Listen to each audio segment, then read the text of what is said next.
ते भये अरिहंतादिमहा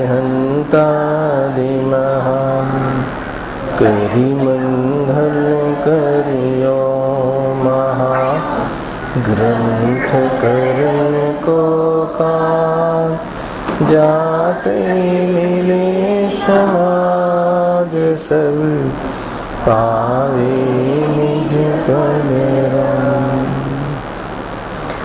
भवना सर्व दुखो तणो कारण मिथ्या भाव तेनी सत्ता नाश करे प्रगटे मोक्ष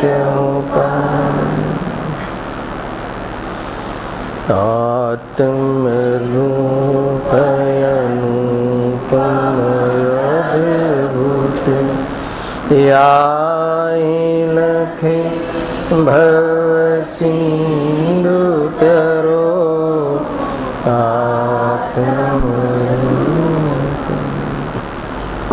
थोड़ू कवाई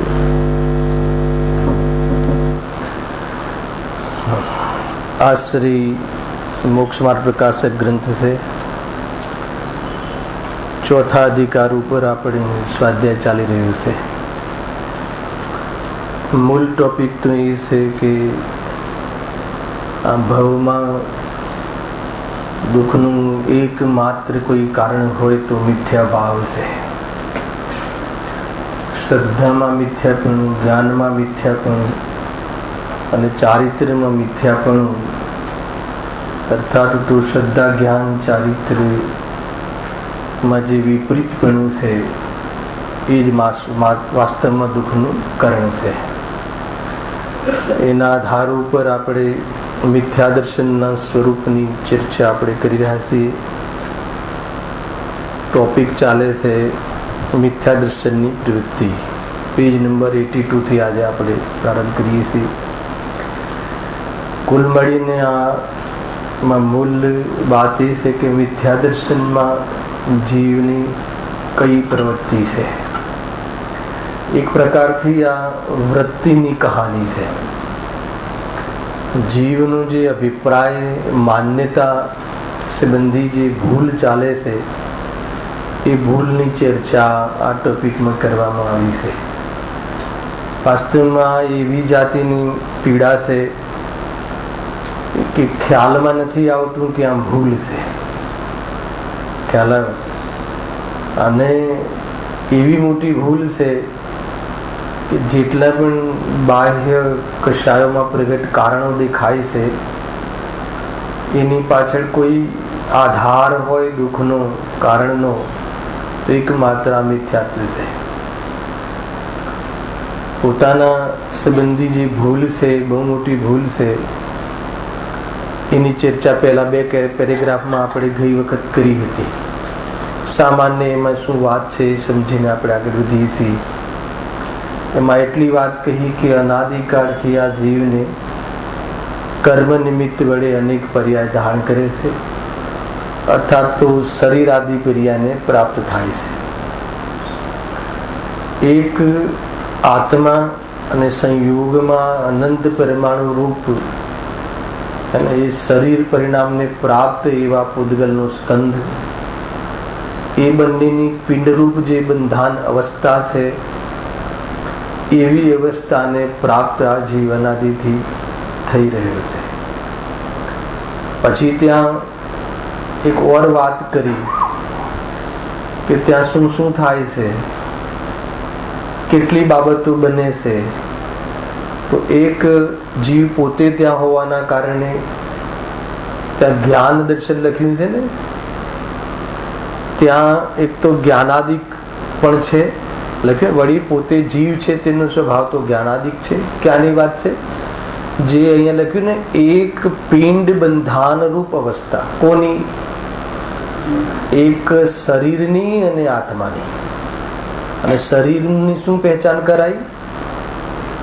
અનેક પરમાણુ, અનંત પરમાણુમય શરીર, કર્મ નિમિત્તથી અનંત પરમાણુમય શરીર અને આ આત્મા બંનેની એક પિંડ બંધાન રૂપ જે કોઈ અવસ્થા થાય છે સંસારમાં, અને ત્યાં શું શું હોય છે, એક્સ્ટ્રામાં શું કહ્યું ત્યાં એનું જે વિશ્લેષણ કર્યું ને એક્સપ્લેન કર્યું, એમાં વળી આ જીવ છે એ તો જ્ઞાનાદિક સહિત છે, એટલે એક તો સ્વભાવ છે જાણવાનો, એટલે જાણવાની પણ એક પ્રવૃત્તિ થાય છે. બીજું શું થાય છે? ક્રોધાદિ વિભાવ પણ થાય છે. અને જે સંયોગમાં શરીર છે એ શરીર પણ સ્પર્શ રસ ગંધ વર્ણ સ્વભાવ વાળું હોવાથી અનેક જે રંગ આદિ રૂપ પરિણમે છે. ટૂંકમાં 3 બાબતો આ રીતે લો કે જે જ્ઞાનાદિક ભાવ છે એની ઓરથી કે તેનાથી તો હું જાણું છું, પછી મને ક્રોધ પણ થાય છે, ક્રોધ પણ આવે છે, ક્રોધાદિ પરિણામ પણ થાય છે, અને મને તાવ આવે છે. આપણે શરીરની 3 વસ્તુ લો, હું જાણું છું, મને ક્રોધ થાય છે અને મને તાવ આવે છે. 3 વસ્તુ થઈ ને. તો જે તાવ આવે છે ક્યાં થાય છે? શરીરમાં. એ તો શરીરની એક અવસ્થા છે સ્પર્શ ગુણની. ક્રોધ આદિ શું છે? વિભાવ છે. અને જ્ઞાન શું છે? સ્વભાવ છે. અંતમાં આ 3 વસ્તુઓ આપણને થાય છે કે નથી થતું? તાવ આવે, શરીર ગરમ થાય, ઠંડુ થાય, અનેક અવસ્થાઓ લઈ લેવી. અહીંયા આપણે ઉદાહરણમાં એક અવસ્થા લીધી. જાણવું તો નિરંતર થાય છે. હું જાણું છું, મને ક્રોધ પણ થાય છે, ક્રોધાદિ એટલે ક્રોધ રાગ આદિ અનેક પ્રકારના વિભાવો પણ થાય છે, અને મને તાવ આદિ એ તાવ આવે છે. આ 3 વસ્તુઓ એક સાથે જીવની જે પિંડરૂપ બંધાન અવસ્થા છે ત્યાં પોષણ થાય છે. હવે ત્યાં એટલી વાત કહી કે ત્યાં ભૂલ શું થઈ ગઈ, ત્યાં મિથ્યા પ્રવૃત્તિ શું છે, ત્યાં મિથ્યા દર્શન ક્યાં બેઠું છે, ત્યાં મિથ્યા દર્શન શું કરે છે, જીવ મિથ્યાપૂર્વક શું દર્શન કરે છે, અથવા જીવનું જે મિથ્યા સિદ્ધાંત ત્યાં શું છે કે ત્રણેયને એક સ્વરૂપ માને છે. લાસ્ટ ટાઈમ પર લીધું હતું. ત્રણેયને એક સ્વરૂપ માને છે એટલે શું? એકત્રિત કરે છે ને ત્રણેયમાં, તો ત્રણેયને એક સમાન માને છે. એમ કહો પ્રફુલભાઈ, તમે કીધું સમાન ને સ્વરૂપ એક સમાન. જેવી રીતે જ્ઞાન પોતાનું માને છે એવી રીતે વિભાવને પણ પોતાનું માને છે, સ્વભાવ માને છે, અને શરીર આદિ પર હોવા છતાં પોતાનું માને છે. એ રીતે એક રૂપ માને છે. ત્રણેય કઈ અલગ અલગ નહીં. મને તાવ આવે છે તો શરીર સાથે એકત્વ છે, તો તાવ આવ્યો શરીરને અને મને તાવ આવે છે એમ માને છે કે જેવી રીતે મને જ્ઞાન થાય છે એ રીતે જ્ઞાન અને આત્માનો જેવો સંબંધ છે એવો તાવ અને આત્માનો, એવો ક્રોધ અને આત્માનો સંબંધ માને છે. એ થઈ ગયું મિથ્યાત્વ. એ પ્રમાણે જ અનુભવ કરે છે, એવી જાતિની જ ફિલિંગ કરે છે. કોની સાથે? આ એક પિંડ બંધારણ અવસ્થા છે, શરીર સાથે. આજનું જે પ્રવચન હતું ને એમાં તો ઘણી બધી વાતો આવી, પણ એની નીચે આજે બી એક પદ્મનંદી આચાર્યનો એક બોલ હતો, એમાં બી આ શરીર વિશે બહુ જોરદાર લખ્યું છે. વાંચો, જુઓ, કાઢો, થોડીક ચર્ચા કરીએ. કે એ તો પ્રવચનમાં તો આવતી નથી એ વાત. તો ગુરુદેવશ્રી તો પ્રવચન પછી નીચે ખાલી આ કોટ કરી છે. જુઓ કેવું પેજ હતું આજે? 180. હા, જો નીચે બહુ જોરદાર લખ્યું છે. જ્યાં પિંડ જે કહ્યું ને, પિંડ બંધાન રૂપ જે એક અવસ્થા છે એમાં 182. હા, મળ્યું મને. 182 પેજ ઉપર છેલ્લો એક બોલ લખ્યો છે. આચાર્ય પદ્મનંદી એક લખેલું બોલ છે, કહેલું બોલ છે કે જે શરીર, આ શરીર કઈ રીતે મળે છે? આગળ આપણામાં શું આવ્યું? આપણા પેકેટમાં કર્મ નિમિત્ત વડે અહીંયા પણ લખ્યું છે. જે શરીર બહુ જોરદાર ભાવ સહિત લખ્યું, વિશેષતા સહિત પ્રકાશ વાંચજો. દુષ્ટ આચરણથી ઉપાર્જિત કર્મરૂપી કારીગર દ્વારા રચવામાં આવ્યું છે. કેટલી બધી વાતો કહી હે ને? શું કહ્યું? દુષ્ટ આચરણથી ઉપાર્જિત કર્મ. હજી કારીગર સુધી નહીં પહોંચો. પેલા કર્મની શું હિસ્ટ્રી છે? આ શરીર જે મળ્યું એમાં નિમિત્ત કારણ કર્મ, પણ કર્મને શું પડી છે તો એ શરીરની રચના કરે. તો કર્મ આગળ એક વાર વિશેષતા લગાવી. દુષ્ટ આચરણથી ઉપાર્જિત, દુષ્ટ આચરણના કારણે ઉપાર્જિત, ઉપાર્જિત એટલે ઉદયમાં આવેલા અથવા ઉત્પન્ન થયેલા અથવા પ્રાપ્ત થયેલા, જે શબ્દ લગાવવો એ હે ને. કોણે કર્યું આ દુષ્ટ આચરણ? શરીરે. પૂર્વમાં આગળ ઓર બી લખવું હોય તો પૂર્વમાં અંડરસ્ટુડ છે. જીવે દુષ્ટ આચરણથી ઉપાર્જિત જો કેટલી બધી વાતો આવે છે કે શ્રીમદ રાજચંદ્ર એ રીતે કથન કરે, બહુ પુણ્ય કેરા પુંજથી શુભ દેહ આ માનવ નો મળ્યો, હે ને? અને અહીંયા શું લખ્યું? માનવનો દેહ મળ્યો કે દેવનો દેહ મળ્યો, એવા ભેદ ન કર્યા. શરીર જે પણ કોઈ મળ્યું, માનવનું મળ્યું કે ચાહે દેવનું મળ્યું કે નારકીનું મળ્યું કે તિર્યંશનું મળ્યું, જે પણ કોઈ શરીર મળ્યું કર્મ ઉપાર્જિત, એ કર્મ શાનાથી થયા હતા? દુષ્ટ આચરણથી. ગજબ છે ભાઈ. પાપ અને પુણ્યનો જે ભેદ કરીએ છીએ ને, એ તો વ્યવહારથી કરવામાં આવ્યો છે. અને બાકી તો જે પણ શરીર મળવું, એ જે પણ કોઈ ભાવ હોય, એ ભાવ પણ દુષ્ટ આચરણ ના ખાતામાં લખ્યું. માત્ર એટલું ત્યાં ભેદ કરવામાં આવે છે કે મનુષ્ય ભાવમાં વિશેષ જીવને એવી જાતિની પાત્રતા હોય છે મુનિ દશા આદિ ગ્રહણ કરવાની, તો એને પુણ્ય બહુ પુણ્ય કેરા પુંજથી શુભ માનવનો દેહ મળ્યો એમ કહેવામાં આવે છે. પરંતુ અહીંયા જે આધ્યાત્મ જે મૂળ છે એ વાસ્તવમાં આગમથી એક વ્યવહાર કથન છે, પણ આધ્યાત્મ ગર્ભિત જે આગમ છે, આ બી આગમનું કથન છે, સિદ્ધાંત ગ્રંથનું કથન છે. આત્માને શરીર મળતું નથી, અધ્યાત્મ ગ્રંથનું કથન છે. આત્માને શરીર શું કેવલ જ્ઞાનની પર્યાય જેટલો આત્મા નથી, એ અધ્યાત્મ દૃષ્ટિ પ્રધાન કથન છે. ખ્યાલ આવે કે નહીં? કેવલ જ્ઞાન જેટલો પણ આત્મા નહીં, આત્મા તો પરિપૂર્ણ કોનો? એને વર્તમાનમાં એકેન્દ્ર જીવથી લઈને બધા જીવનો આત્મા પરમાત્મા એવું છે. એ અધ્યાત્મની ઓરથી કથન કરવામાં આવે છે. જ્યારે આગમ ગ્રંથ છે, સિદ્ધાંત ગ્રંથ છે, એ કર્મની ઓરથી વર્તમાન અવસ્થાને પણ મુખ્ય કરીને કોઈ મતલબ કે ભેદજ્ઞાન કરાવવા અર્થે કથન કરવામાં આવતું હોય છે. એટલે બધા કથન જ્યારે શરીર વાળો આત્મા કયો હોય ને, તો ફટાક દેનું ભાની થઈ જવું, કઈ કહ્યું આચાર્ય જ કથન કર્યું છે. ખ્યાલ આવે કે નહીં? પણ શાના માટે પ્રેરણા કરી છે? જો જે શરીર દુષ્ટ આચરણથી ઉપાર્જિત કર્મરૂપી કારીગર દ્વારા રચવામાં આવ્યું છે, કેટલી બધી રીતે નિવૃત્તિ, આની જે રચના કરી છે એમાં નિમિત્ત કર્મ છે, અને કર્મરૂપી કારીગર છે, અને કર્મને જે કોન્ટ્રાક્ટ આપ્યો છે એ સ્વયં દુષ્ટ આચરણ કરીને એને આ પ્રકારની સ્થિતિનો ભાગ પણ એને એક પ્રકારથી ઠેકો આપ્યો છે. આગળ શું હવે જુઓ, શરીર વિશે થોડીક શરીરના વખાણ કર્યા છે. ક્યાં કર્યા છે? જો વખાણ કર્યા છે, જો નિંદા કરી છે. આ શરીરની નિંદા આપણે હર સમય કરીએ છીએ, હે ને? જો જેના કોના શરીરના સાધા અને બંધનો નિંદ્ય છે, કોના? જે અપરાધ આચરણથી ઉપાર્જિત કર્મરૂપી કારીગરે જે શરીરની રચના કરી છે, એ શરીર કેવું છે કે જેના સાંધા અને બંધનો નિંદ્ય છે. નિંદ્ય છે એટલે જેના સાંધા કરીએ, નિંદા હર સમય નિંદા તો કરીએ છીએ, આ દુખે છે તે દુખે છે, નિંદા થઈ ને ભાઈ, બહુ દુખે છે. કોણ શું દુખે છે? કે આના સાંધા થોડા નબળા પડી ગયા છે, વાટકી ઘસાઈ ગઈ છે, તો આ શરીરની નિંદા છે હર સમય. ખ્યાલ આવે?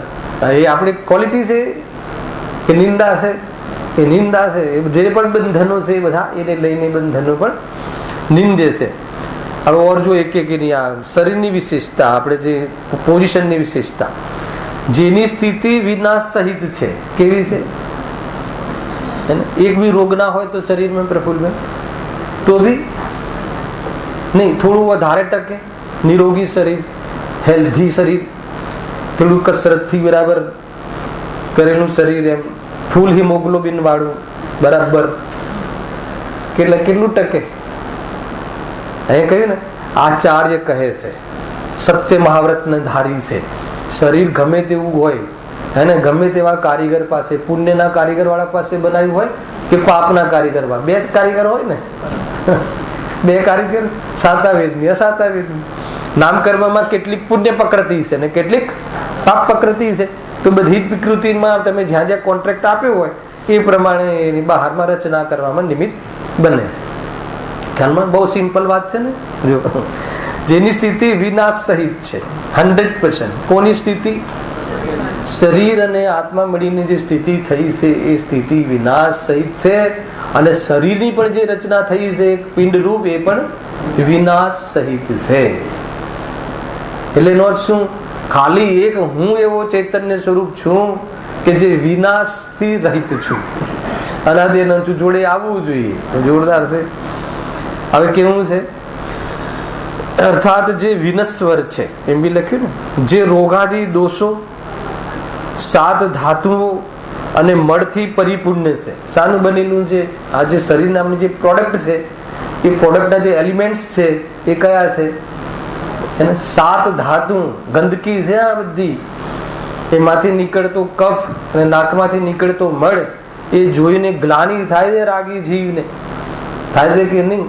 એ દ્વારથી જે મળ વહે છે એને કલ્પના કરો, ગમે તેવો વ્યક્તિ હોય, સાધુ પુરુષ હોય તો બી એના શરીરથી 9 દ્વારે શું વહે છે? હે ને? કોઈ એવું નથી કે એને કોઈ મળ નથી વહેતો.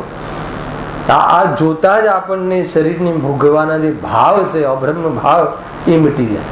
અને જે સ્વયં ગંદકી પલિતી છે અને એમાંથી કોઈ આપણને એમાંથી એને અડવાથી કે સ્પર્શ કરવાથી કે એને હે ને પેલા ગુરુદેવ તો બધી બહુ ઉદાહરણ આપે કે ના પિતા બાળકને ચૂમે છે, બચી ભરે છે, તો એમાંથી એને આનંદ આવી જતો હશે.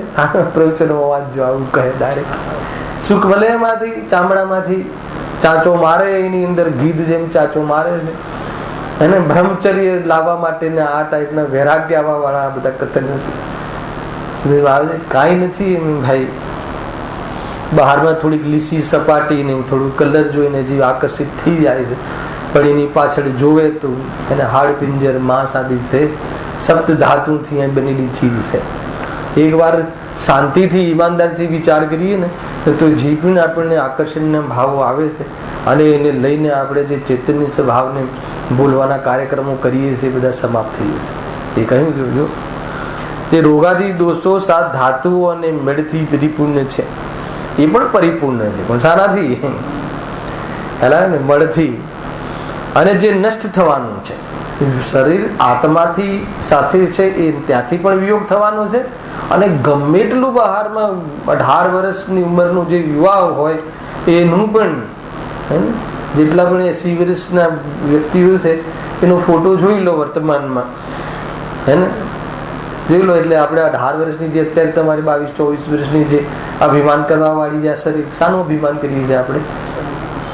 જેમાં 7 ધાતુઓ, 9 દ્વારથી મળ વહે એનાથી બનેલું છે એ શરીરનું આપણે અહંકાર કરીએ છીએ, જે વિનશ્વર છે, જેનો વિયોગ નિશ્ચિત છે, જે આત્માનું છે નહીં, જે જળ છે, જેનામાં ચેતના નથી, જેનામાં સુખ નથી. કેટલી બધી વાતો છે. તો પણ આ જીવને વિષયમાં એવી એકત્વ થઈ ગયું છે, એને ત્રણેયને એક સમાન માને છે, એને એના દ્વારા એ જાણે એ જ મારું સ્વરૂપ છે, એના એકત્વ કરે છે, એના આધારે પોતાનું જીવન માને છે. અરે એને જીવ માને છે, શરીરને. જીવ હજી તત્વ સંબંધી ભૂલ ચાલે છે ને. આગળ જોરદાર લખી જોયું. અને જે નષ્ટ થવાનું છે તેની સાથે જો આધિ માનસિક ચિંતા, એને એની સાથે નિમિત્તમાં શું જોડાયેલું છે? દેહ સાથે એકત્વ વાળા જીવને નિરંતર માનસિક આધિ, વ્યાધિ અને ઉપાધિ, એ 3 કહ્યું. આધિમાં માનસિક ચિંતા લખી ને અહીંયા, માનસિક ચિંતા હર સમય એમ થાય છે ને કે દુબળું થઈ ગયું ને, આમ થઈ ગયું ને, તેમ થઈ ગયું ને, આ થઈ ગયું ને, તે થઈ ગયું. હર સમય કોણ થઈ ગયું? પોતે થઈ ગયું કે પર થઈ ગયું? અને પર એ થઈ ગયું છે એ તો એની સુંદરતા છે, એનું સ્વરૂપ છે, કે કોઈ એનાથી વિરુદ્ધ કાર્ય કરી રહ્યું છે. વિશ્વની અંદર કોઈ પણ પદાર્થ કોઈ વિરુદ્ધમાં પરિણમતો હોય એવું છે જ નહીં. હેલો, માનસિક ચિંતા, પછી રોગ, વૃદ્ધાવસ્થા અને મરણ ક્યાં રહે છે? આ બધું આદિ રહેતા હોય છે આ શરીરના, આ શરીરની સાથે આ સંબંધો છે આ ચીજોના, હે ને. અને તો એમાં કોઈ આશ્ચર્ય નથી. શું કહ્યું ફરીથી? તેની એટલે શરીરની સાથે જો આદિ, રોગ, વૃદ્ધાવસ્થા અને મરણ આદિ રહેતા હોય તો એમાં કોઈ આશ્ચર્ય નથી, એમાં કોઈ નવીનતા નથી. હે ને, આપણને કોઈ 18 વર્ષનું બાળક કે કોઈ અરે વિયોગ થાય એના શરીરનો અને એ આત્મા અહીંયાથી બીજે ચાલ્યો જાય તો શું વાત કર્યો છે? સ્ટાર્ટે શું વાત કર્યો છે? પછી શું 18 વર્ષનો જતો રહ્યો તો અહીંયા તો કહે કોઈ આશ્ચર્ય નથી, કોઈ આશ્ચર્ય નથી. 18 વર્ષનો કે 800 વર્ષનો કે 8000 વર્ષનો કે પૂર્વમાં ચોથા કાલના 8 લાખ વર્ષનો, હે ને, કોઈ એવી વ્યક્તિનું શરીર ગયું એમાં કોઈ આશ્ચર્ય નથી. અને શરીર કાયમી રહી જાય તો આશ્ચર્ય છે, શરીર ત્રૈકાલિક થઈ જાય તો આશ્ચર્ય છે. ખ્યાલ આવે કે નહીં? શરીરમાં રોગ ના થાય તો આશ્ચર્ય છે. અહીંયા લખ્યું શરીરના લક્ષથી માનસિક ચિંતા ના થાય તો આશ્ચર્ય છે. તમે શરીરનું લક્ષ કરો, શું વાત કરો, નહીં એકદમ મતલબ હેલ્ધી શરીર હોય એનું લક્ષ કરીને તો રાજી થવાય કે ચિંતા થાય? તો કરી દો.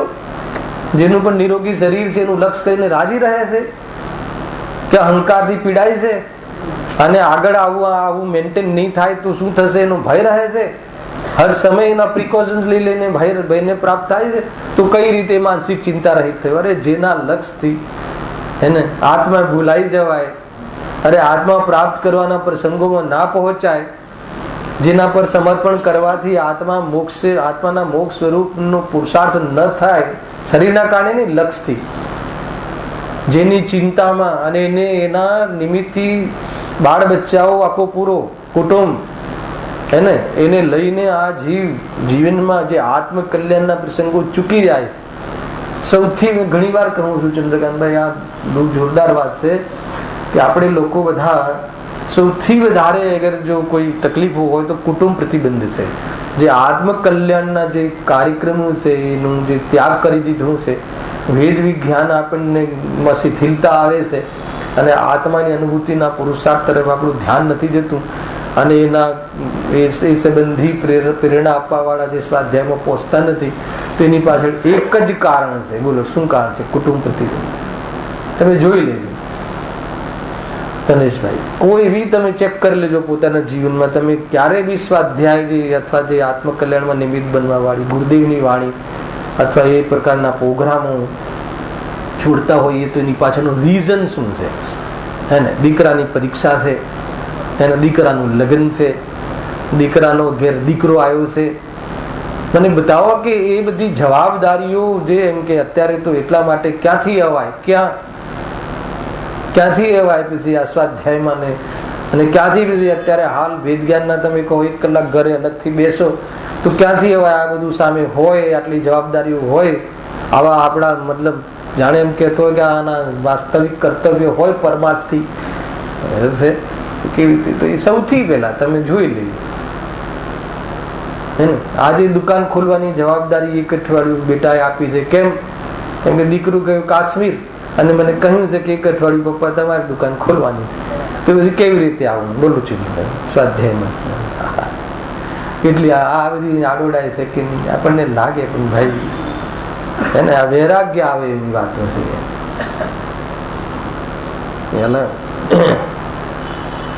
હા, તેથી તેની સાથે જો આદિ રોગ વૃદ્ધાવસ્થા ને મરણ આદિ રહેતા હોય તો એમાં કોઈ આશ્ચર્ય નથી. હવે આચાર્યદેવ કહે છે પરંતુ આશ્ચર્ય તો કેવળ એમાં છે, શું લખ્યું છે આગળ વાંચો, કે વિદ્વાન મનુષ્ય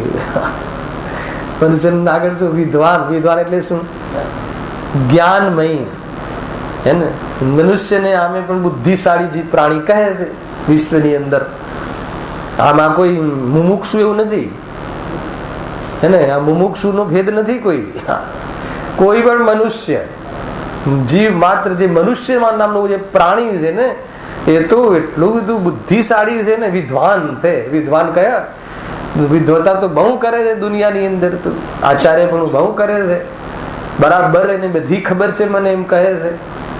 ખ્યાલ આવ્યો કે નહીં? જો તમે એને સાથે બાપ બેટા બેસતા હોય ને બિઝનેસ ની અંદર, તો રોજ એકવાર તો વાત આવે કે ભાઈ આ જે છે ને આ વાળ ધોળા એમને નથી કર્યા.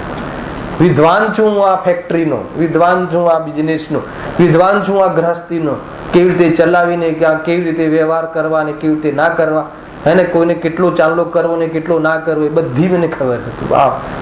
બધી જ જગ્યાએ મને ભેદ ખબર છે. આટલો મોટો વિદ્વાન છે એમ કહે છે, આટલો બધો બુદ્ધિશાળી છે તું, અને એટલી તને ખબર ના પડી? કેટલી? કે આ જે વિનસ્વર જે સંયોગ છે એ ક્યારેય આપણો થતો નથી, અને એ તો રોગોનું ઘર છે, એના પ્રદેશે રોગો છે, હે ને, એ રીતે છે. એવું નથી કે કોઈને નળી બ્લોક થઈ ગઈ એ જ રોગી છે, ના થઈ હોય એના શરીરમાં રોગોનું ઘર જ છે. એ રોગોથી બનેલું શરીર છે. રોગ એની પહેચાન છે. રોગો, શરીરમાં રોગ હોવા એ એનું વાસ્તવમાં વિશેષતા છે. ખ્યાલ આવે કે નહીં? મનુષ્યના શરીરની મુખ્યતાથી છે, દેવોના શરીરમાં નથી થતું કાંઈ, પરંતુ એ પણ એનો વિયોગ તો થાય જ છે. ખ્યાલ આવે કે નહીં? એવું નથી કે કાયમી રહે. એ તો વૈકૃતિક શરીર છે ને, હાડ માંસનું બનેલું નથી. દેવોનું ને નારકીમાં એવું શરીર નરકમાં મળે ને બીજે ક્યાં મળે? દેવગતિમાં મળે. ભાઈ, કર્મભૂમિના જીવો આ તિર્યંચ ને મનુષ્યનું જે આ શરીર ઔદારિક શરીર જે છે, અને એ ઔદારિક શરીરમાં તો આ રોગ અને આદિમાં શું આશ્ચર્ય? પરંતુ આશ્ચર્ય તો કેવળ એમાં છે કે વિદ્વાન મનુષ્ય પણ એને અસંગની પંચેન્દ્ર જીવ હોય, એમાં એકત્વ કરે ને એમાં સ્થિરતા માને, એમાં એકત્વ કરે. જો આ એકત્વનું બી અહીંયા એક શબ્દ મળ્યો કે પણ શરીરમાં સ્થિરતા શોધે છે. અધ્રુવ સંયોગોમાં ધ્રુવતાની કલ્પના કરવી, એને ધ્રુવતાનો અનુભવ કરવો, એનું નામ એકત્વ છે. સ્થિરતા આવ્યું ને એનું નામ એકત્વ. આમાંથી મળે આચાર્યોના કથનોમાંથી, ગુરુદેવશ્રીના કથનોમાંથી બધા જ ન્યાયો મળતા હોય છે. એમાં એક વાર ધ્યાન આપ્યું તો શરીર સાથે એકત્વ એટલે શું? હે, એક પોતાના આત્મા માટે પર પદાર્થોમાં કોઈ કલ્પના કરવી એનું નામ એકત્વ. ધ્યાન રાખજો. હવે શું કલ્પના કરવી? એને હટીને હું સુખી થાવ, કે એને કાયમી કોઈ પદાર્થને હટાવીને હું સુખી થાવ, કે કોઈ પદાર્થને હું કાયમી રાખીને સુખી થાવ? એમાં શરીર કયા ક્ષેત્રમાં, કયા ફિલ્ડમાં, કયા ખાતામાં આવે? એવું પણ નથી. કોઈ વખત તો શરીર રાખીને ને કોઈ વખત શરીર હટાવીને, બે એની બુદ્ધિ બદલાય છે વારંવાર. જયારે એકદમ શરીરમાં રોગો આવી જાય તો હજારો વાર બોલે છે કે ક્યારે છૂટું, એને ક્યારે આ શરીર મારું જાય ને હું સુખી થઈ જાઉં. શરીરમાં એકત્વ બુદ્ધિ જવાથી સુખી થઈ જવાય કે શરીર જવાથી સુખી થઈ જાય?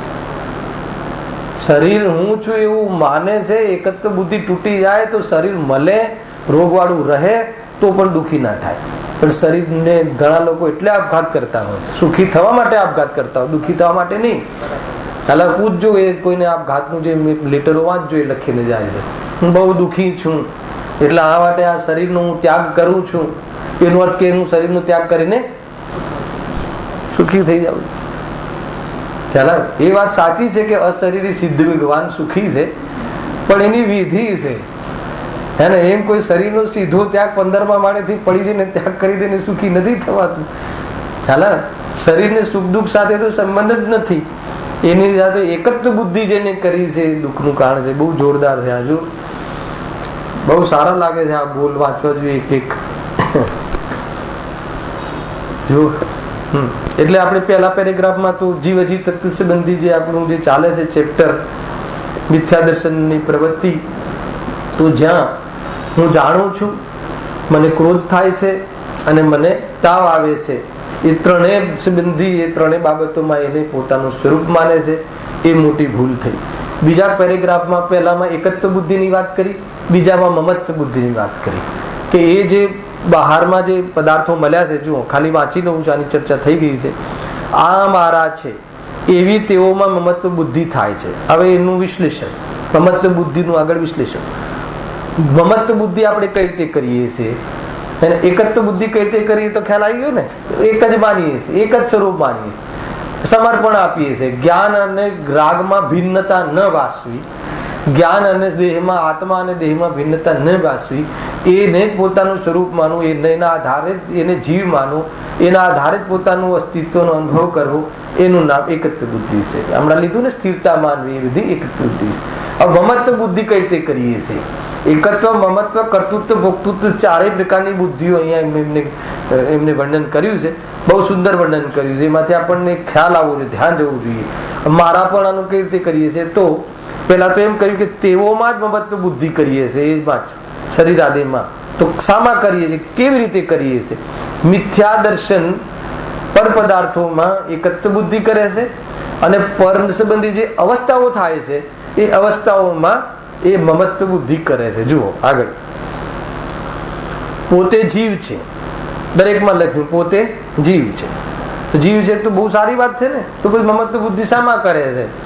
એ જીવ શું ત્રિકાલી સ્વભાવ, મારો જ્ઞાન સ્વભાવ છે, એ મમત્વ બુદ્ધિ નથી કરતો, પણ શામાં કરે? જો તેના જ્ઞાનાદિક વા ક્રોધાદિક આગળ લખ્યું હતું એને જ કન્ટિન્યુ કરે છે. એકત્વ બુદ્ધિ જેનાથી હતી એમાં મમત્વ બુદ્ધિ. જ્ઞાનાદિક વા ક્રોધાદિક, એક તો જીવ છે એટલે એમાં જ્ઞાન થાય છે, અને એ પરદ્રવ્યનું લક્ષ કરે છે એટલે વિભાવમાં એને ક્રોધ થાય છે, અને બહારમાં જે શરીર આદિ છે એમાં અનેક પ્રકારની ચિત્ર વિચિત્ર અવસ્થાઓ થાય છે. 3 વસ્તુ થઈ ને, તો ત્રણેયમાં એકત્વ બુદ્ધિ કરી ત્રણેયને પોતાનું સ્વરૂપ માને છે. એકત્વ બુદ્ધિ હજી મારું મન નથી માનતું ને એટલે વારંવાર એના પર જવું છે, હે ને. એકત્વ પોતાનું સ્વરૂપ માને છે. ખ્યાલ આવે? માની લો કે જે પણ આપણને ચીનુભાઈ કોઈ કહે કે તમારી 6 ફૂટ હાઈટ છે, તો 6 ફૂટ હાઈટ કોની છે? શરીરની. શરીરની સ્પર્શ રસ ગંધ વર્ણ આદિ એની અવસ્થા થાય છે. પણ હાઈટ કોની માનો છો? કયા ધારે? તમે મારી માની છે એટલે તમને એ હાઈટ 5-6 ફૂટ હાઈટ કહ્યું તો તમે રાજી થઈ જાઓ છો, એનો અર્થ કે તમને એમાં એકત્વ છે. એ રીતે એકત્વની સાથે સંબંધ આ છે દિનેશભાઈ. કોઈ તમને એમ કહે કે નહીં, હા તમારું જે 60 વર્ષે બી 18 ના લાગો છો. 18 ના નથી, 18 ના લાગો છો, તો શું થાય? અચ્છા, કયા આધારથી કહ્યું? તમારું શરીર એટલું જ આજે વાળ પણ કાળા છે, શરીરની ચામડી પણ અત્યારે એટલી તેજમય છે, એટલી કઠિન લાગે છે કે તમે તો આ બધી વિશેષતાઓ કોની હતી? પણ હું 18 નો લાગુ છું એ એકત્વ કર્યું. અચ્છા, એમાં એકત્વ કઈ રીતે થયું? એમાં આનંદ આવ્યો, એમાં અનુકૂળતા લાગી. અને કોઈ 18 વર્ષ વાળાને એમ કહીએ કે તું 60 નો લાગે છે, એને એની બહારમાં ચેષ્ટાઓ જોઈને, શરીરની વ્યવસ્થા જોઈને, તો હવે શું થઈ ગયું? હવે એમાં એકત્વ છે કે નહીં? એને વેરાગ આવી જાય, ભેદ જ્ઞાન થઈ જાય તો એકત્વ છૂટી જાય. તો વેરાગ આવી જાય છે, એકત્વ છૂટી જાય છે, ભેદ જ્ઞાન કરે છે કે શું કરે છે? દુઃખી થઈ જાય. એનું નામ એકત્વ. અંતર ખ્યાલ આવે તમને ચંદ્રકાંતભાઈ?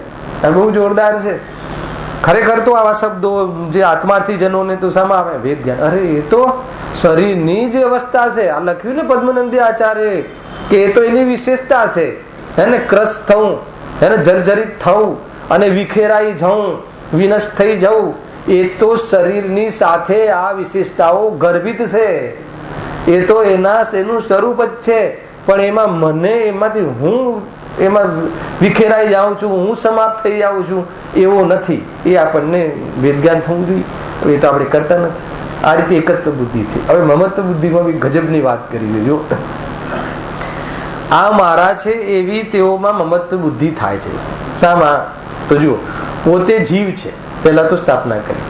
તેમાં શું થાય? વળી પાછું યાદ કરો. જ્ઞાનાદિક વા ક્રોધાદિક 2 વસ્તુ થાય છે. પણ એમાં શું થાય છે? જ્ઞાન ને ક્રોધમાં અધિકતા ને હિંતા રૂપ અવસ્થાઓ થાય છે. થાય છે કે નથી થતું? ક્રોધ પહેલા ક્રોધ આદિ રાગ આદિ પહેલા તો અધિક થઈ જાય, તીવ્ર થઈ જાય, મંદ પણ થઈ જાય. જ્ઞાન પણ હીન અધિક થયા રાખે છે. પહેલા તો બહુ યાદ રહેતું હતું, હવે તો યાદ નથી રહેતું, હવે તો ભૂલાઈ જવાય છે, હે ને. એટલે પહેલા યાદ, મારી અવસ્થા એવી હતી પહેલા, જીનુભાઈ તમે એકવાર કહો ને યાદ રહી જાય. તો એ અવસ્થા સાથે શું કર્યું? કઈ અવસ્થા સાથે? જ્ઞાન સ્વભાવ સાથે કે જ્ઞાનની હીન અવસ્થા સાથે? કઈ રીતે અવસ્થા કઈ રીતે કરી? જો 2 વસ્તુ કરે. એક અહંકાર બી કર્યો ને હિંતાનો બી અનુભવ કર્યો. તમને શું ખબર? એવું હતું મારું જ્ઞાન. અરે જે ત્રણેય કાળે એકરૂપ રહે એવું હતું જ્ઞાન, એને જોતો નથી. જાણવા રૂપે સ્વભાવ ત્રણેય કાળે રહે છે એને જોતો નથી. પણ એની અવસ્થામાં ક્ષણમાં ઉઘાડ જોરદાર હતો, તો એને ગઈ છે અવસ્થા જતી રહી છે તો પણ યાદ કરીને અહંકાર કરે છે. અરે મારું જ્ઞાન પહેલા જોરદાર હતું, અને પછી ધીમે ધીમે વળી વર્તમાનની પર્યાયમાં હીન અવસ્થાને. અત્યારે તો ભાઈ શું કરે? હીનંદો કરે છે. તો આ એ અવસ્થાઓમાં આવી અવસ્થા મારી હતી એમ કરીને કરે છે. જો અને ક્રોધાદીપમાં બી ક્રોધાદી અધિકતા હિંતા એમ ને ભાઈ. એ તો એ વખતે બહુ જોર હતું. પહેલા તો આમ શું રૂઆબ હતો આપણો, એમ એક આમ આંખ આમ કરવું ને તો બધા થંભી જાય. એ કહે ને એવી જાતિનું એ પાવર હતો. એ શાનો પાવર હતો? કસાયનો પાવર હતો. અને કસાયના કારણે બહારમાં પરિણમન હતું પદાર્થનું, તે સ્વતંત્ર હતું. તો આ રીતે એમાં પોતાની પૂર્વમાં જે ક્રોધાદિની ને હવે હીન થઈ ગઈ હોય તો હવે અથવા કસાયની મનતામાં એકત્વ બુદ્ધિ કરે છે. નહીં મને તો હું કોઈ ગમે તે કહે ને ભાઈ ફૂલભાઈ, કોઈ ગમે તેવી બહારમાં મારી સાથે એટીટ્યુડ કરે, ગમે તેવું કરે, પણ જરા પણ આપણે તો એકદમ શાંત રહીએ છીએ. તો એ કશાયની મનતા છે. તો એ કશાયની મનતાનો મહિમા કરી નાખ્યો. હેલા કશાયનો કોઈ મારી સાથે કઈ કરી જ નથી શકતો એવો હું ચૈતન્ય સ્વરૂપ છું, એના આધારે કશાયનો અભાવ થઈ જવું એ અલગ વાત છે. તો કોઈ મારી સાથે ગમે તે કરે છતાં પણ હું બરાબર શાંત રહું છું. કયા આધારે રહું છું શાંત? કેટલાય આધાર હોઈ શકે. તમારા કરતા બલવાન પણ હોઈ શકે. એક એ રીતે ચૂપ રહી શકે વ્યક્તિ, એવું કઈ નથી રહી શકે. બીજું કે નરકના ભયથી રહી શકે કે આ ક્રોધાદી કરીશું નરકોમાં જવું પડશે, એના કરતા શાંતિ રાખો. ત્રીજું સમાજના ભયથી. કેવું લાગશે ચીનુબેન? હા, કેવું લાગશે? આવી ને માન કશાય વિદ્વાન છું ને હમણાં મને કોઈ છેડી ગયો અને હું અહીંયા ઝઘડીશ તો કહેશે, ક્યું કહેશે, એમ કહીને પણ શાંત રહી શકે છે.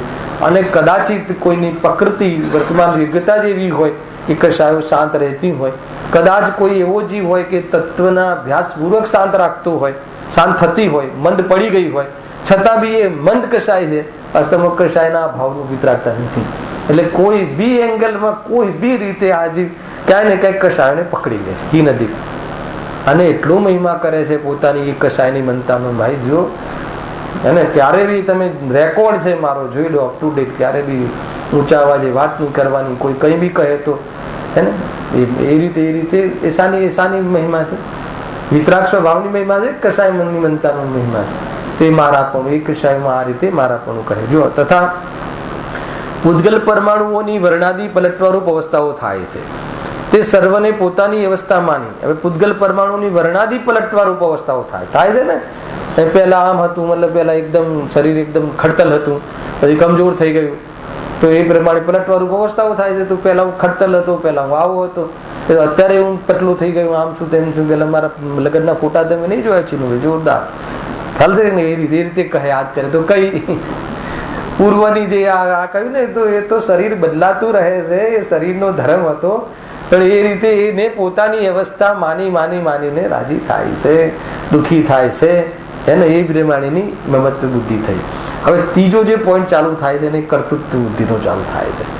અને છેલ્લે આ જે અવસ્થાઓ થાય છે ને, નિમિત્ત નૈમિતિક કારણ કાર્ય આદિ, નિમિત્ત નૈમિતિક કારણ કાર્યને ઉપાદાન રૂપ કારણ કાર્ય માને છે.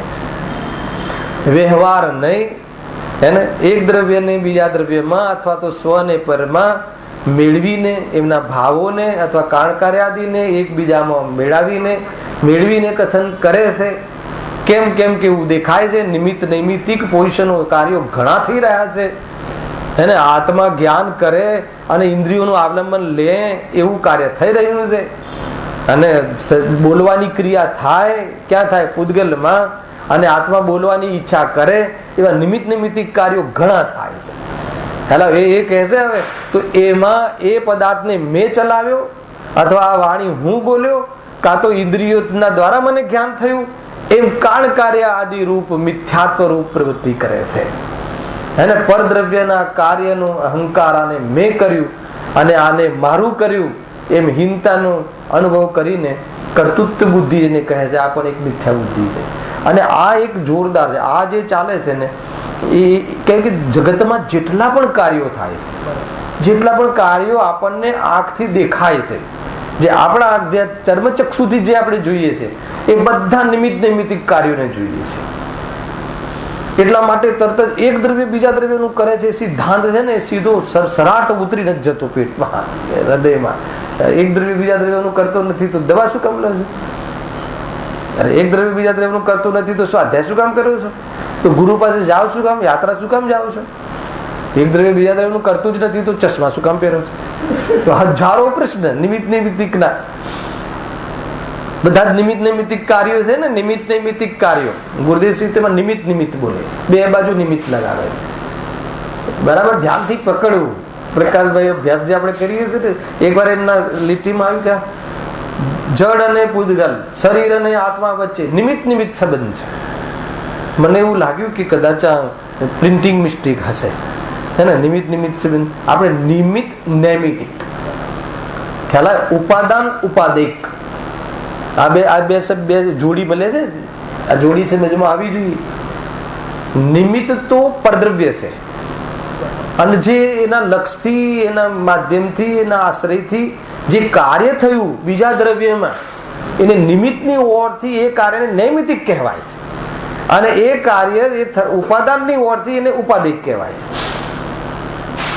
આ રીતે છે નિમિત્ત ઉપાદાનનું લેશન. આપણે શનિવારના ક્લાસોમાં આવશે આવી રીતે ચર્ચા, જયારે ક્રમથી આવે ત્યારે આવશે. આજે તો ગુણનો ત્રીજો પ્રશ્ન ચાલે છે ભાઈ, રાત્રિમાં ક્લાસ છે હે ને, ગુણનું પ્રકરણ ચાલે છે. હતા તમે ભાઈ લાસ્ટ શનિવારે? હા, ગુણનું પ્રકરણ ને ગુણનો પ્રશ્ન ચાલે છે. ગુણનું પ્રકરણ તો ઘણું દૂર છે. ગુણ કોને કહે છે એમાં આપણે એ ચર્ચા ખોલીથી સાંજે. ગુણ, શક્તિ અને ધર્મ એ ત્રણ આપણે એક જ માનીએ છીએ, પણ ત્રણે વાસ્તવમાં એના અલગ અર્થ છે. ચર્ચા રાત્રિમાં ફરીથી કરીશું. જુઓ ક્યાંથી વાત આવી, ક્યાંથી વાત નીકળી? નિમિત્ત નિમિત્ત. હા, નિમિત્ત નિમિત્તિક. તો બે પદાર્થો વચ્ચે તો કોઈ સંબંધ જ નથી. બે પદાર્થોની વર્તમાન પર્યાય વચ્ચે નિમિત્ત નિમિત્તિક સંબંધ લાગુ પડે, ધ્યાન રાખજો. દેખાય જ છે ને. તમે દરેક તમને માન લો કે માથું દુખ્યો તો ગોળી ગળી માથું ઉતરી જાય છે, ખ્યાલ આવ્યો કે નહીં? બધા જ નિમિત્ત નૈમિતિક કાર્ય. બોલો ગોળીથી માથું ઉતર્યું કે ના ઉતર્યું? શું જવાબ આવશે? ખ્યાલ આવ્યો કે નહીં? જેટલા બી કાર્યો છે, જેટલા બી તમે જુઓ, એમ ભૂખ લાગી તો રોટલા ખાઓ, ક્ષુધા મટી જાય છે. નિમિત્ત નિમિત્તિક કાર્ય છે બધા જ. ઘણી વાર ઉદાહરણ આપું છું કે ભાઈ તમે જયારે 10 માળનું તમારું મકાન છે, 5મા માળે તમારો ફ્લેટ છે, તો તમે 6ઠ્ઠા નંબરે દબાવો તો 5મો નંબર આવે કે ના આવે? તો 5મા નંબર બટન 5મા નંબરે દબાવ્યું, તમે દબાવ્યું, બટન દબાવ્યું અને લિફ્ટ ઉભી રહે. કેટલા દ્રવ્યો છે ને કેટલું મતલબ મેળ છે ને કાર્ય. અને પાછી એમાં બી તમારે 5મા માળે જવાની ઈચ્છા છે. કેટલું ઈચ્છા છે ને ઈચ્છા થઈ 5મા માળે જવું છે, 5મા માળનું બટન દબ્યું અને 5મા માળે લિફ્ટ ઉભી રહી.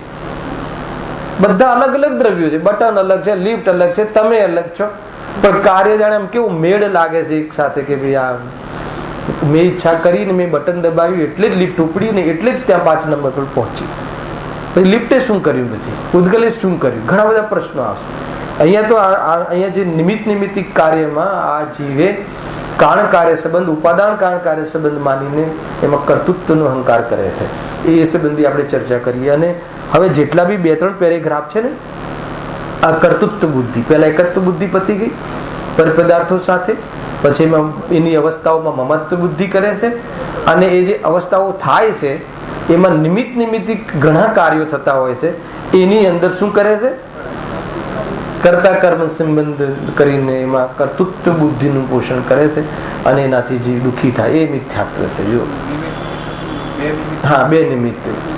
હા, બે નિમિત્ત કેમ? કેમ કે બંને બે દ્રવ્યોમાં નિમિત્ત નિમિત્ત કેમ કહ્યું કે જીવમાં પૂદગલ નિમિત્ત બને છે, પૂદગલના કાર્યમાં જીવ નિમિત્ત બને છે. એટલે બંનેમાં નિમિત્ત નિમિત્તિકમાં શોર્ટકટમાં નિમિત્ત નિમિત્ત કહી દીધું. કેવી રીતે? માની લો કે આપણે એક કાર્ય અહીંયા આવવા વાળું છે, છતાં લઈ લઈએ કે માનો કે આપણું જાણવાની ક્રિયા કોનું કાર્ય છે?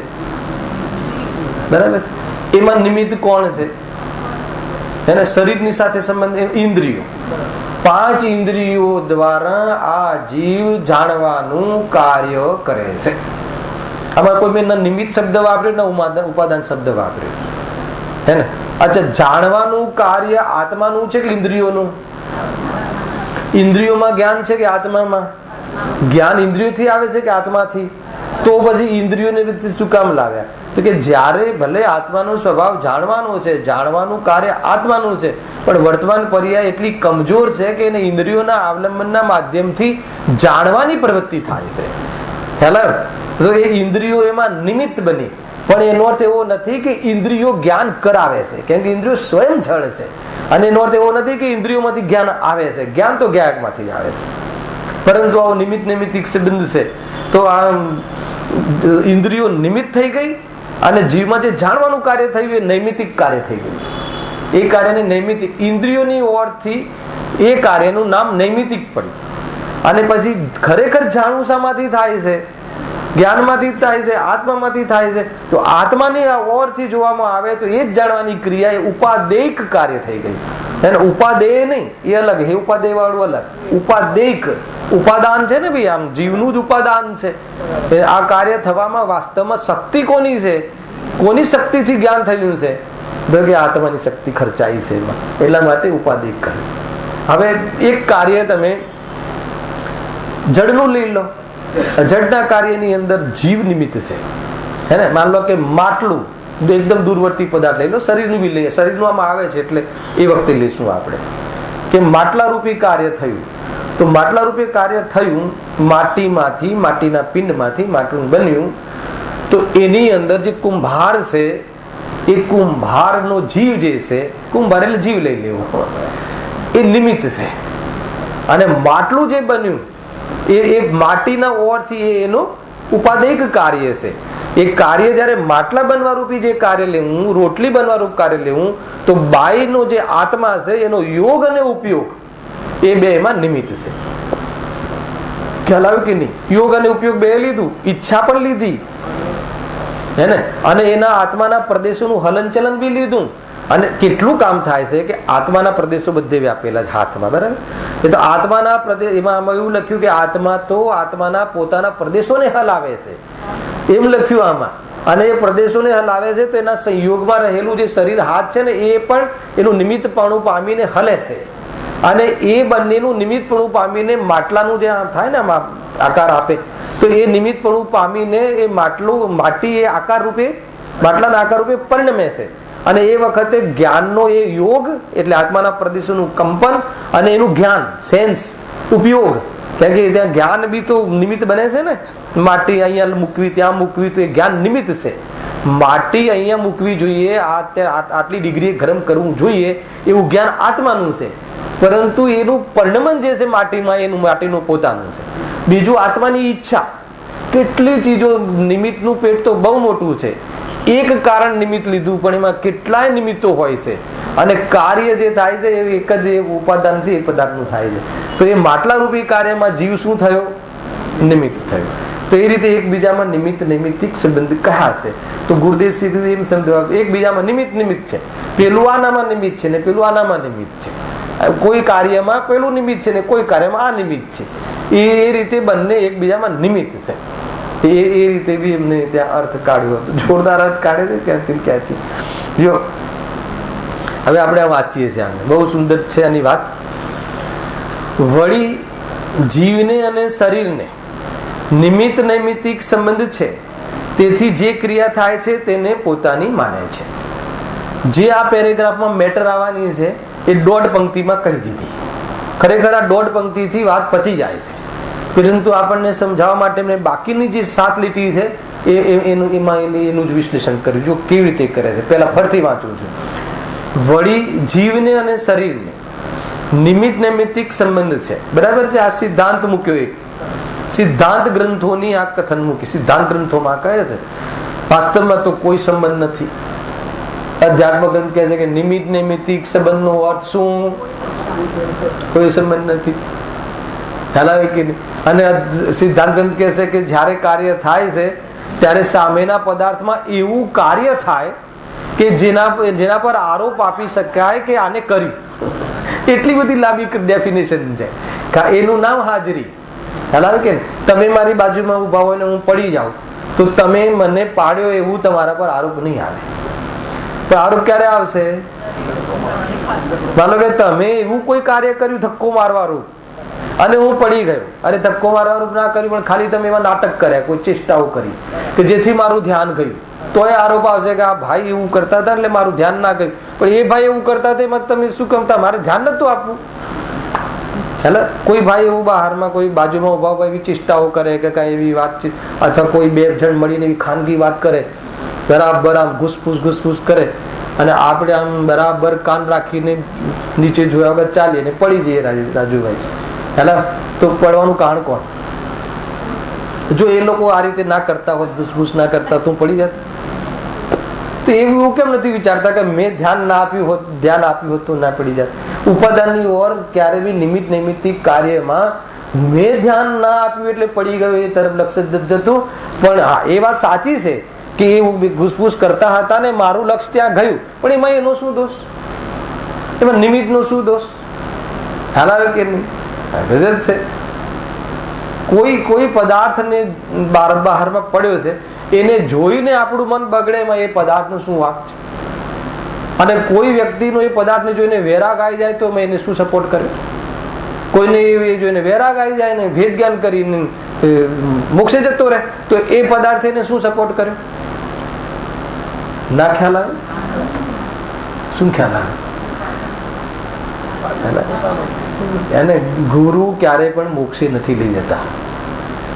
આ ભગવાનની મુદ્રા છે. જોઈને આપણે મતલબ કે કોઈને એમ થયું કે ભાઈ આ તો બહુ જૂની છે, 1000 વર્ષ 2000 વર્ષ જૂની પ્રતિમા છે, બજારમાં આનો ભાવ એટલો બધો આવતો હશે. કોઈને એવો ભાવ આવી ગયો? આવે કે ના આવે? તો આ રાતે ઉઠાવવા જેવી છે મૂર્તિ. પ્લેન કર્યો અને કોઈ એવો ચીનુભાઈ જેવો વ્યક્તિ આવી ગયો ને કે વિતરાગી મુદ્રા છે, બતાવો ને. ઓલાને ચોરી કરવામાં એને એ પ્રતિમાએ શું મદદ કરી? જો એમાં મદદ ના કરી તો તમને વિતરાગતા લાવવામાં ભગવાને શું મદદ કરી? હાલ આવે તમને નિમિત્ત કઈ કરતું નથી, કિંચિત કર. જો તમને વિતરાગતા લાવવામાં મદદ કરી હોય, કરી શકતા હોય ને કરી હોય તો ચોરી કરવામાં પણ એમનો જ ફાળો એ વાત આવી જશે. માન્ય છે તો પછી માની લો કે એ નથી કરતા કાંઈ. ઘણી બધી વાતો ભાઈ લોજિકલ છે એકદમ. તો જયારે કાર્ય થાય ભગવાનનું મેં જયારે મુદ્રા જોઈ, અરે રોજ જોઈએ છે, પણ જયારે જે ઓલું કાર્ય થયું ત્યારે જે જોયું એ નિમિત્ત ગણપણું આવી ગયું. જયારે સમ્યક દર્શન થશે, આપણે તો 50 વર્ષથી 25 વર્ષથી મંદિરમાં આવીએ ભગવાનના દર્શન કરીએ તો એક વખત નિજ દર્શન થયું નહીં. પણ જયારે કોઈ એવું લક્ષ્ય બની જશે, ઓહો તમારું અંદરનું ઉપાદાન જાગ્યું અને એ વખતે શું જોયું હતું એના ઉપર આરોપ આવી ગયો કે ભાઈ એમાં આ રીતે ભગવાનની એ વખતે આ એકદમ હે ને એ રીતે છે ભાઈ. રોજ તો આમ બેઠા હોય છે, એમની તો આ કાર્ય રોજ હોય છે, પણ એ કાર્ય જયારે આપણું કાર્ય થાય ત્યારે આપણા કાર્યમાં એનું નિમિત્તપણાનો આરોપ આવશે. એ રીતે છે. ઘણી બધી વાતો છે. બહુ આમાં જે મને એવું લાગે છે કે કર્મબદ્ધ પર્યાય બી મહાન સિદ્ધાંત છે, પણ નિમિત્ત ઉપાદાનનો જે કાર્ય, નિમિત્ત ઉપાદાનનો સિદ્ધાંત છે ને સૌથી પહેલા ચાલવું જોઈએ. કેમ કે આ નૈમિત્તિક કાર્યો ઘણા થાય છે અને તમે હંમેશા તમે ગમે એટલું એક દ્રવ્ય બીજા દ્રવ્યનું કરતું નથી. આત્મા ચૈતન્ય સ્વરૂપ છે, ગાય પ્રભુ છે, જાણવા સિવાય બીજું કરતું નથી. દુકાન ખોલતો નથી, દુકાન ખુલી એનો આકાર જ્ઞાનમાં બને છે, જાણવા રૂપે પણ નમે છે, હે ને. તો તમારા છોકરાઓ તો તરત જ પૂછશે કે તો પછી તમે સવારે ચાવી લઈને દુકાને જાઓ છો શું કામ? તરત જ પૂછશે. તમે શું જવાબ આપશો? એટલા માટે નિમિત્ત ઉપાદાનનો સિદ્ધાંત જે છે ને, નિમિત્ત ઉપાદાનનું જે વાસ્તવનું સ્વરૂપ છે ને એ બરાબર સમજવું પડે. અરે એ તો છોકરાઓ પૂછે તો પૂછે, આપણને અંદરમાં ભ્રમ રહી જાય છે. વાત તો સાચી છે, કોઈ કોઈનું કરી શકતું નથી, પણ દુકાનમાં તો આવવું જ પડે ને. આયા વગર થોડી કામ થાય. પેલો થાય છે કે નથી? આખી દુનિયામાં નિમિત્તિક કાર્યો થાય છે 100%. જેટલા બી કાર્ય, અરે મોક્ષ પણ થાય છે ને એટલા માટે 29 બુલના ઉકરડામાં કર્મના અભાવપૂર્વક થાય છે. ખાલી એક ચૈતન્ય સ્વરૂપ ભગવાન આત્મા જે મૂળ સ્વરૂપ છે ને એમાં ન નિમિત્તની કે ન પરદ્રવ્યની અપેક્ષા નથી. નિમિત્તથી નિરપેક્ષ, પરથી નિરપેક્ષ, મોક્ષથી નિરપેક્ષ એવો મુક્ત જે સ્વભાવ છે. પર્યાયમાં મોક્ષ થયો તો પણ શું અને પર્યાયમાં બંધન છે તો પણ શું, એ વખતે પણ એવો ને એવો પરમ પરિણામિક ભાવ માત્ર કર્મ નિરપેક્ષ છે. બાકી બાકીની બધી સાથે પર્યાયો લઈ લો કે મોક્ષની પર્યાય લઈ લો, બધી કર્મ સાપેક્ષ છે. તમે મોક્ષની પર્યાય વિશે બોલો. તમારે આવ્યું વોટ્સએપ આવ્યું કે ના આવ્યું? કીધું છે તમને? બોલજો 5 મિનિટ 2 મિનિટ 3 મિનિટ ધનેશભાઈ બધા યાત્રાઓમાં, હે ને. નિર્વાણ દિવસના દિવસે કહી છે કે 3 મિનિટ તમારે નિર્વાણ વિશે બોલવું. તમારે શું બોલશો? એમ જ કે દ્રવ્ય કર્મ, ભાવ કર્મ, નો કર્મ થી રહિત જેની પર્યાય થઈ છે, તો મોક્ષની પર્યાયની કોઈ નિરપેક્ષ ચર્ચા નથી, સાપેક્ષ જ પહેચાન છે. હેલા કે નહીં? તો એટલા માટે કહે છે કે એ પર્યાય પણ હું નથી. એમાં કર્મના અભાવની અપેક્ષા લાગવું પડે. એનો અર્થ એમ નથી કે કર્મનો અભાવ થયા એટલે મોક્ષ થયો, એ ગુરુદેવની દેન. પણ મોક્ષ જે જાય છે એને કર્મ નષ્ટ થઈ જાય છે, અને એને કર્મ નષ્ટ કરવામાં એમાં કઈ નથી કરતો જીવ, સ્વરૂપમાં ડૂબે છે ને કર્મ નષ્ટ થઈ જાય છે. આખી પછી જે થિયરી છે ને આખી જુદી રીતે ચાલતા. કેટલી બધી વાતો છે.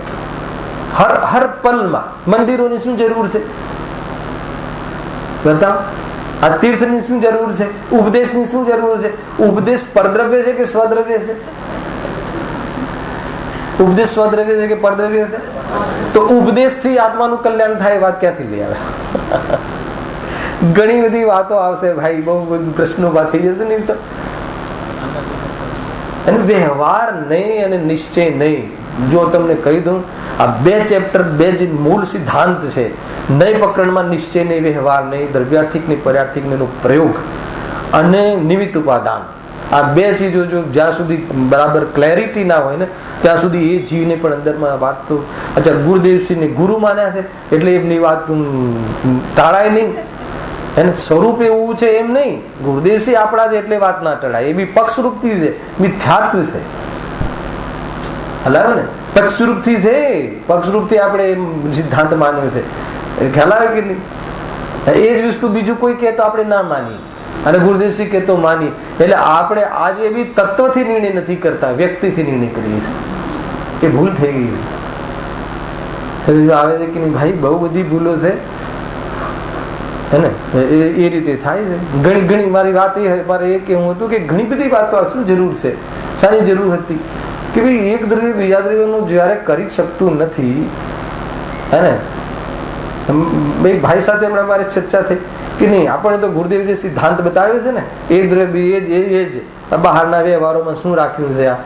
તો મેં કીધું કે પછી તમે હર ચીજ બહારમાં તમે ડિપેન્ડેડ છો.